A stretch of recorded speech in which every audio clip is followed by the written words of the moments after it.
Baik pemirsa, kita lanjutkan diskusi kita pada hari ini. Saya langsung ke Pak Nurdin. Pak Nurdin, jadi apa alasannya Erlangga Hartarto secara mendadak mundur dari posisi Ketua Umum Partai Golkar, Pak Nurdin? Ya, tentu alasan yang pasti hanya Pak Erlangga seorang diri yang paling tahu. Yang pasti bahwa beliau mundur di tengah-tengah Golkar sangat berprestasi dan kondisi Golkar sangat kondusif, sangat solid di semua tingkatan, baik di tingkat pusat, provinsi maupun kabupaten kota seluruh Indonesia. Nah, pengunduran diri juga tentu mungkin Pak Erlangga ingin berkonsentrasi di pemerintahan atau konsentrasi yang mengurus keluarga, ada memberikan ruang kepada kader-kader Partai Golkar untuk melanjutkan daripada kepemimpinan Pak Erlangga. Nah, ini juga sebenarnya bagus karena beliau mundur dalam kondisi Golkar di mana kita dalam pileg berhasil, pilpres pun berhasil. Nah, mengenai alasannya, ya tidak bisa kita mengatakan tidak tekanan, tapi saya yakin tekanan itu bukan dari kekuasaan, ya mungkin tekanan dari keluarga, tekanan dari pihak-pihak yang mungkin tidak menghendaki Golkar ini terus dipimpin oleh Pak Erlangga. Karena Pak Erlangga ini sudah 7 tahun memimpin Partai Golkar dan termasuk Ketua Umum Golkar yang berhasil daripada mengendalikan, meningkatkan daripada perolehan suara Partai Golkar dan juga memenangkan pileg dan pilpres. Mengenai alasan mendasar, kita juga kaget ya saya sebagai wakil ketua umum karena juga tidak ada informasi sebelumnya, dan minggu lalu saya masih berkomunikasi dengan ketua umum, tidak ada tanda-tanda untuk mengundurkan diri. Nah, ini pasti ada alasan yang sangat pribadi yang pasti orang lain tidak mengetahui secara pasti apa penyebab utama dari pengunduran beliau. Tapi keyakinan saya bahwa mungkin beliau ingin konsentrasi pemerintah, konsentrasi mengurus keluarga, dan mungkin juga perusahaan-perusahaan beliau sehingga memberi ruang kepada kader Partai Golkar untuk memimpin Partai Golkar ke depan. Gitu. Baik, jika alasannya memang untuk menjaga keutuhan partai, bukankah seharusnya Pak Erlangga tidak mundur dari posisi Ketum Golkar, Pak Nurdin? Sebetulnya partai sekarang sangat utuh ya, sangat solid Partai Golkar hari ini, tidak ada gejolak-gejolak yang berarti, tidak ada. Kalau perbedaan pasti ada ya, tapi perbedaan itu selalu diselesaikan dengan musyawarah mufakat. Perbedaan dalam internal Golkar di ada mekanisme di rapat partai baik formal maupun informal, dan kita menerapkan manajemen dengan pendekatan kekeluargaan. Jadi di Partai Golkar ini hari ini ya, itu tidak ada sama sekali gejolak yang membuat terjadinya keonaran partai, yang membuat terjadinya perselisihan yang kemudian membuat bisa memecah belah partai. Sama sekali tidak ada hari ini. Dan itu keberhasilan Pak Erlangga dalam memimpin Partai Golkar. Tetapi mungkin ada pertimbangan yang sangat pribadi yang kami ini sebagai wakil ketua sama sekali tidak memahami apa alasan yang sangat pribadi itu. Tapi saya yakin bahwa alasan itu adalah tentu sangat pribadi bagi Pak Erlangga. Oke, Pak Nurdin, sebenarnya dinamika di internal Partai Golkar seberapa alot sehingga akhirnya menyetujui Pak Erlangga harus mundur dari Ketua Umum Partai Golkar, Pak Nurdin? Ini tidak perlu persetujuan karena beliau sendiri yang menyatakan diri secara ikhlas ya, dengan penuh keseriusan mengundurkan diri tanpa ada permintaan dari pihak manapun ya, khususnya dari pihak internal Golkar. Jadi tidak ada perbedaan tentang hal itu karena beliau sendiri secara pribadi dengan alasan pribadi menyatakan mengundurkan diri. Dan ini tidak perlu ada persetujuan daripada partai tentang hal itu. Nah, tinggal ini partai harus segera melakukan konsolidasi karena tidak boleh ada waktu yang lama untuk terjadinya kekosongan kepemimpinan di Partai Golkar Karya. Kalaupun kita ada beberapa ketua umum termasuk ketua umum, tapi harus satu mekanisme untuk segera menunjuk PLT ketua umum sehingga roda organisasi itu tetap bisa berjalan sesuai dengan anggaran dasar rumah tangga dan peraturan organisasi. Insya Allah mungkin hari Selasa lusa kita sudah melakukan rapat pleno untuk menentukan PLT ketua umum dan mensahkan daripada pengunduran diri Pak Erlangga Hartarto. Saya langsung ke Bang Hanta kalau begitu. Bang Hanta, ini juga pastinya kan mengejutkan Anda. Apalagi Pak Erlangga sudah merapatkan barisan dengan pengurus DPD maupun ormas sayap Golkar agar ia terpilih lagi pada Munas Desember nanti. Apa yang janggal di sini menurut Anda, Bang Hanta? Apakah ada invisible hand yang bermain sehingga Pak Erlangga harus mundur dari posisi Ketum Golkar atau seperti apa? Tanggapan Anda, reaksi Anda seperti apa, Bang Hanta? Iya, memang cukup mengejutkan ya yang kita ikuti dinamika terakhir di Pilkada DKI ketika Pak Erlangga ditanya tentang siapa wakil Ridwan Kamil. Yang saya tangkap terakhir itu saja, bahwa kemungkinan inisial S, ya, kabarnya berpasangan dengan PKS. sisi yang lain juga banyak bertebaran di Jakarta spanduk Kaisang. Nah, itu kira-kira perkembangan terakhir yang saya tangkap ada itu. Nah, Reza, menurut saya memang kalau kita melihat menganalisa ya faktor penyebab penurunan Pak Erlangga ini, menurut saya ada dua ya cara kita melihatnya, secara faktor internal atau faktor eksternal. Kalau bicara Golkar, itu faktor internal biasanya adalah potensi turbulensi faksi. Jadi terjadi faksionalisasi antar faksi yang biasanya mengalami benturan di internal Golkar, itu kencang menjelang pemilihan penentuan calon presiden dari Partai Golkar, penentuan ketua umum ketika Munas atau Munaslup, itu kerap terjadi. Tapi betul untuk kali ini seperti Pak Nurdin katakan, kita tidak melihat terlalu kuat, meskipun di Golkar tidak bisa dipungkiri ada faksionisme, tapi tidak ada faksionisme yang tajam kali ini. Nah, karena itu ada faktor yang kedua yang bisa kita dalami, faktor eksternal. Turbulensi itu kan biasanya justru terjadi dari faktor eksternal. Ibarat pesawat terbang kalau kita menyebut Golkar sedang mengalami ada goncangan badai politik eksternal yang cukup kencang ini. Saya tidak tahu seperti tadi istilahnya faktor pribadi dan seterusnya pertimbangannya, tapi dua faktor ini saya melihat faktor eksternal relatif jauh lebih determinan ya ketimbang faktor internal. Tetapi tidak bisa dipisahkan, nanti dia berkelindan. Pasti ada faktor internal, kemudian ada perbedaan dinamika politik dan seterusnya. Yang kedua, yang penting itu adalah mengapa sebenarnya kalau kita asumsikan ada tekanan supaya mundurnya Erlangga dari ketua umum, atau itu inisiatif Pak Erlangga, pertanyaannya yang penting itu mengapa harus mundur. Saya ingin memberi dua catatan hari ini. Posisi ketua umum partai apapun, apalagi partai Golkar, itu memiliki dua peran amat sangat strategis per hari ini. Satu, dia sebagai veto player dalam dinamika politik penentuan calon kepala daerah lebih dari 500 kabupaten, kota, dan provinsi se-Indonesia. Dan ini memiliki implikasi kalau ada perubahan ketua umum, bisa jadi merubah keputusan yang sudah ada di Partai Golkar sebelumnya yang sudah mengusung nama. Apalagi yang menjadi sentral adalah isu di Pilkada DKI, Pilkada Jawa Tengah, Pilkada yang lainnya. Yang kedua, Ketua Umum Golkar ini juga sangat menentukan nanti siapa yang menjadi pemegang hak prerogatif menteri-menteri yang akan ditawarkan, yang akan disodorkan kepada Presiden terpilih Prabowo. Siapa akan menjadi utusan dari Golkar. Jadi Ketua Umum Golkar itu seksi hari ini. Karena itu Golkar mengadakan Munas pada bulan Desember, dan di bulan Agustus Munaslup itu memiliki implikasi yang sangat besar sekali. Jadi kalau kemudian ada Munaslup, maka ada orang baru nanti yang akan menentukan dua poin penting yang saya katakan tadi, yaitu kemungkinan akan merubah konstelasi, mungkin bisa jadi koreksi 1-2 daerah di Pilkada, yang menyiapkan nanti kontestasi politik nasional. Karena itu kemunduran, saya membaca kemunduran dari Pak Erlangga ini, pintu masuk untuk Munaslup pergantian ketua umum. Jadi poinnya pasti penggantian ketua umum, tapi harus ada prakondisi. Seperti tadi, akan ada pleno PLT, ketua umum, menyiapkan Munaslup. Nah, dari Munaslup inilah nanti pemilihan ketua baru, faktor penentu ketua umum sangat ditentukan biasanya kalau bicara Golkar, Pak Nurdin sangat paham sekali, 3 faktor yang sangat menentukan nanti. Satu, faktor kekuasaan, artinya siapa yang dapat restu dan pengaruh kekuasaan. Kedua adalah kekuatan logistik politik, dan ketiga adalah kekuatan jejaring pemilik suara atau organisasi di bawah. Tapi yang paling menentukan di Golkar, saya harus mengatakan faktor nomor 1. Siapa yang paling mendapatkan restu kekuatan di kekuasaan sangat penting dan biasa menjadi pemenang. Apalagi kalau ternyata memegang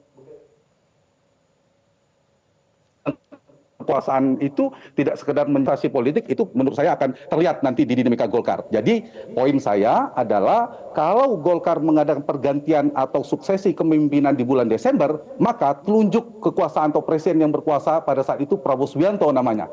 Tapi kalau bulan Agustus bukan Prabowo Subianto, namanya Joko Widodo. Jadi kalau kemudian ada Munaslup, maka Pak Nurdin, saya menganalisa faktor Pak Jokowi sangat besar sekali. Tinggal siapa nanti mengganti Pak Erlangga, apakah Pak Jokowi sendiri, apakah putra Pak Jokowi, atau orang Jokowi.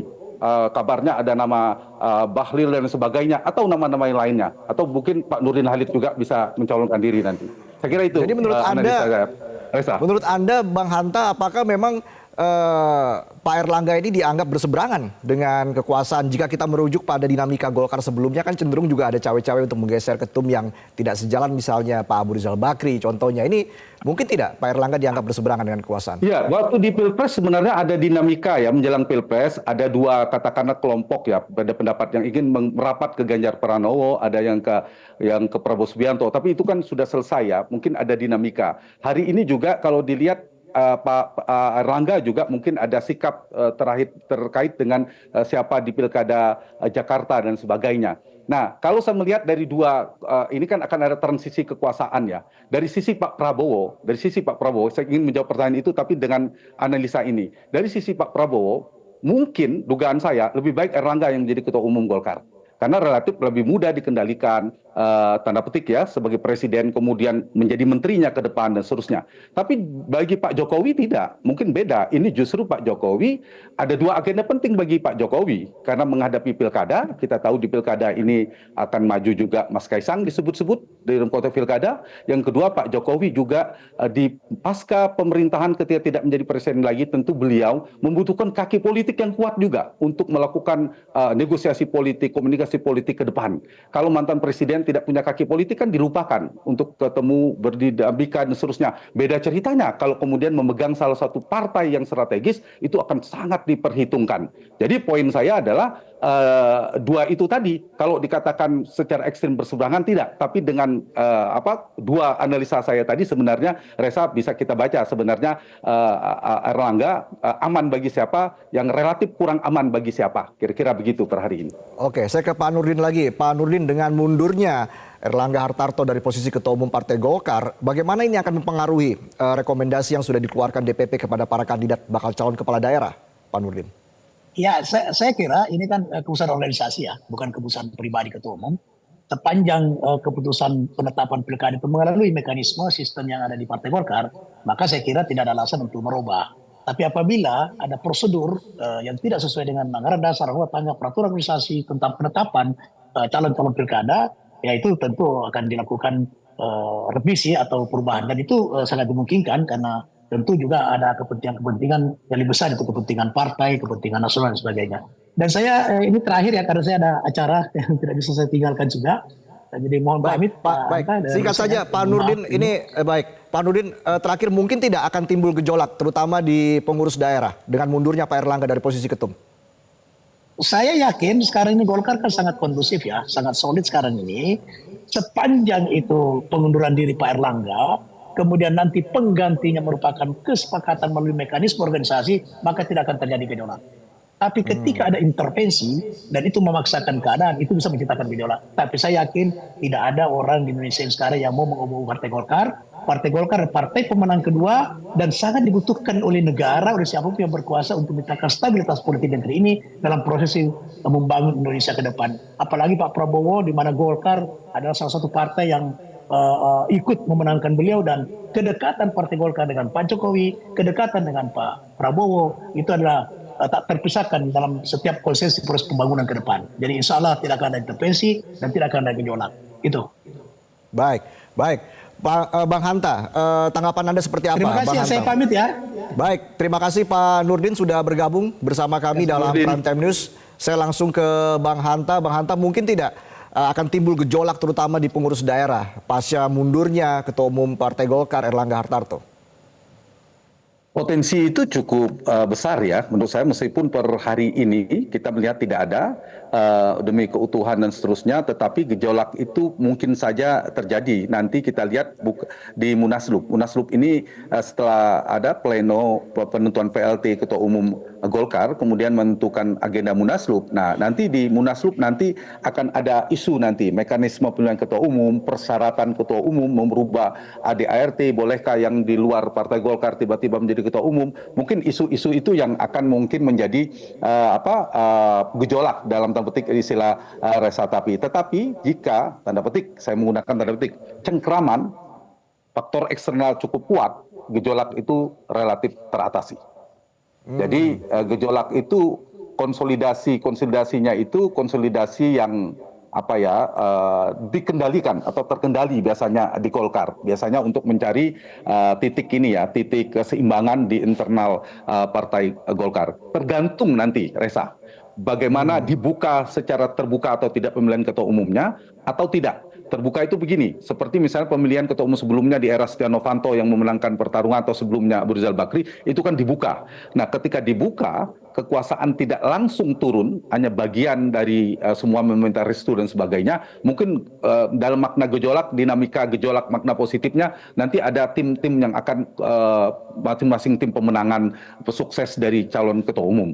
Tapi kalau misalnya aklamasi tidak ada ketua umum, tiba-tiba nanti pengurus memutuskan untuk aklamasi mengusung orang kuat untuk mengendalikan Golkar, itu ceritanya akan berbeda. Jadi tergantung ini dua itu per hari ini. Saya tadi mengistilahkan apakah penguasa itu sendiri yang akan mengambil kendali Golkar atau orangnya, itu menjadi penting. Lalu yang kedua, bagaimana mekanismenya? Apakah dibuka transparan, kemudian ada pengambilan suara voting atau aklamasi, itu sangat menentukan. Tapi apakah akan ada gejolak perlawanan yang kemudian ramai, saya belum melihat potensinya terlalu besar, Reza. Baik, Bang Hanta, sebelum Erlangga Hartarto mengundurkan diri, banyak juga senior Golkar ya, hingga Pak JK juga memastikan tidak akan ada munaslup, tapi Munas tetap digelar Desember begitu. Bagaimana Anda membaca sikap dari para senior-senior Golkar ini, terutama setelah Erlangga Hartarto mundur dari posisi ketum? Ya, kalau dari suara itu melihat sampai Desember, berarti beberapa suara ini kan tetap menginginkan struktur kekuasaan Golkar masih dipegang oleh Pak Erlangga, pengurusan yang lama ini, terkait dengan penentuan calon kepala daerah, penentuan menteri, dan transisi pemerintahan ke depan.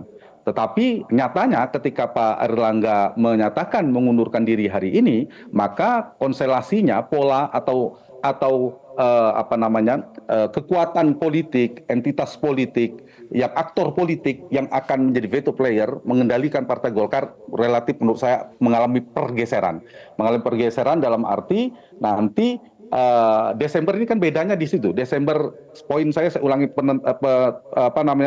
penguatannya, kalau Desember munasnya yang paling determinan menentukan struktur kekuasaan di Partai Golkar adalah namanya Prabowo Subianto. Kalau sekarang namanya Joko Widodo. Jadi karena munaslup, maka Pak Jokowi sekarang memiliki peran penting dalam kontestasi ini. Jadi meskipun orang mengatakan di dalam, Golkar ini kan polanya, kebetulan riset tesis saya tentang Partai Golkar. Jadi cukup panjang melakukan penelitian tentang Golkar. Jadi faktor eksternal ini jauh lebih menentukan ketimbang faktor internal, konsolidasi DPD, pengurus daerah dan sebagainya. Faktor yang di luar ini itu sangat menentukan, Reza. Sehingga poin saya mengatakan ketika Golkar melakukan suksesi, kita lihat siapa presidennya, mengarah kemana telunjuk presiden, saya sebut langsung kekuasaan, karena secara langsung ataupun tidak langsung. Tentu dalam konteks ini kita tidak tahu apakah bagian dari yang akan mengambil alih atau melakukan proses suksesi di Golkar, atau ada orang-orang kuat yang akan muncul dalam penggantian ini. Nah, kita tunggu saja apakah ini akan ada suksesi dilepas terbuka atau tidak. Saya lebih menduga tidak ada, bukan pemilihan yang terbuka kemudian ada debat dan sebagainya, tapi lebih pada nanti pengambil alihan dengan lebih mulus soft proses suksesi di Partai Golkar. Dan implikasinya dua. Implikasinya adalah kemungkinan ada sedikit koreksi di partai di penentuan kepala daerah. Yang kedua, implikasinya siapa yang akan menetorkan nama di menteri-menteri Golkar di pemerintahan baru terakhir nanti. Dan satu lagi implikasinya, ini bisa jadi, saya ingin mungkin ini terakhir kita diskusi sesi ini, Reza, ini bisa jadi kabar baik bagi Pak Jokowi, kabar kurang baik bagi Pak Prabowo. Oke, kita lihat nanti dinamikanya seperti apa ya. Bang Hanta, terima kasih atas analisanya. Bang Hanta Yuda, dan sebelumnya Pak Nurdin Halid sudah bergabung bersama kami dalam Prime Time News. Jelajahi cara baru mendapatkan informasi. Download Metro TV Extend sekarang.